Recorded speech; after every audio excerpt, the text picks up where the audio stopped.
health crisis in Toronto. In China, even worse came for not recognizing it as something different. President Bush in the United States, when Katrina occurred, we had first interpreted it as a routine emergency. Hurricanes hit the southeast all the time.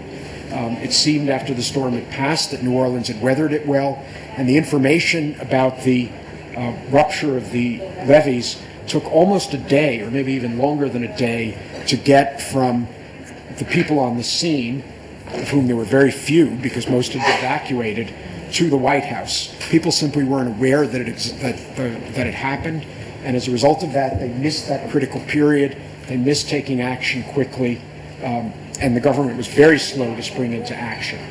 So there can be huge costs in terms of damage from the crisis. There also can be huge costs politically. President Bush lost an enormous amount of prestige and credibility in the United States, and one might argue that Katrina played at least some role in the defeat of the Republican Party, certainly the weakening of its credibility as a governing party that led to President Obama's victory in 2008. There were certainly other things as well, but Katrina was a very traumatic event for the United States. So there's a particular problem of recognizing emergent crises, and it is exacerbated because the people in charge of an emergent crisis tend to be the people who deal with routine emergencies all the time. So in the hospitals in Toronto, it was the infectious disease doctors that dealt with regular flu and who had blinders on, didn't recognize it as something new because they thought they saw this all the time. So it may be particularly difficult to recognize it. Yes, please. I would like to ask a question, if you could go back one slide backward.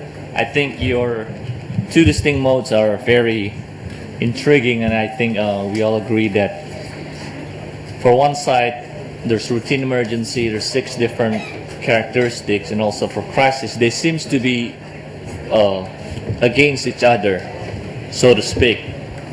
But also one also can argue that you can prepare a system and SOP for the crisis side. But then, we all understand that crisis will go beyond what we prepare. What would be the indicator that that would be the difficult phase to decide that this is not a routine emergency, this is crisis, so to speak, that we need to switch modes, because it's difficult to switch from the routine emergency that we are prepared for, and then you switch to the side, okay, we have to make a lot of adjustment, and it requires a lot of soft skills to decide on the leadership for that. I think that's an extremely perceptive and wise question. Thank you for asking it. I think that you've exactly hit a very important issue, which is, if these are very different, how do we get ready to do both? And particularly, how do we get ready to do the crisis mode, which we can't anticipate in any great detail what is actually required. I think that that there's several things that one can do. First of all, one major strategy is to, if I go back one more slide even, is to take something that would be a crisis, that could have been a crisis, and push it back into the routine emergency category. So we literally take something that would have been here and move it back to this area. Well, what would be an example of that? Actually, you were doing exactly that in Indonesia by trying to increase the professionalism of your emergency services.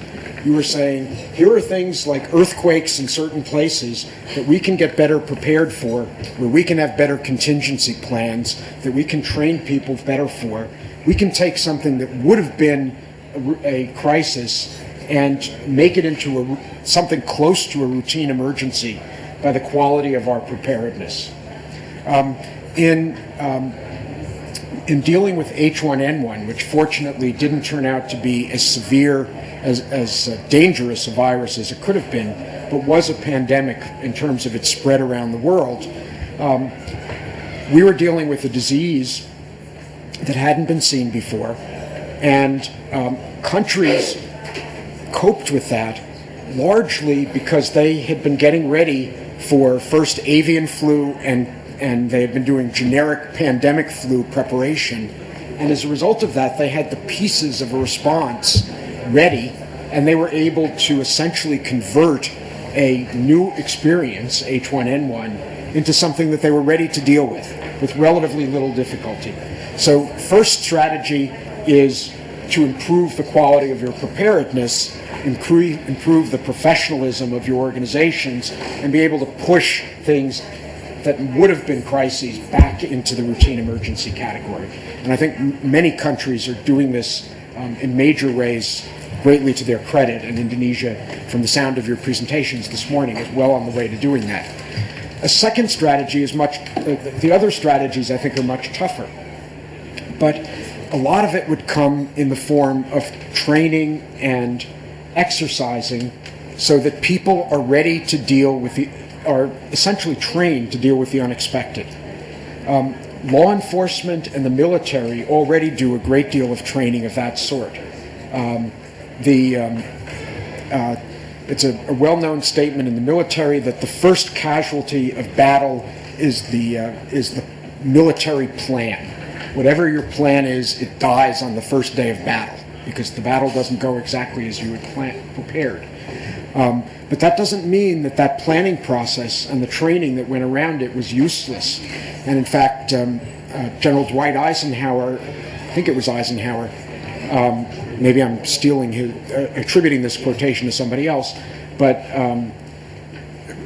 anyway, whoever it was, a famous military leader said,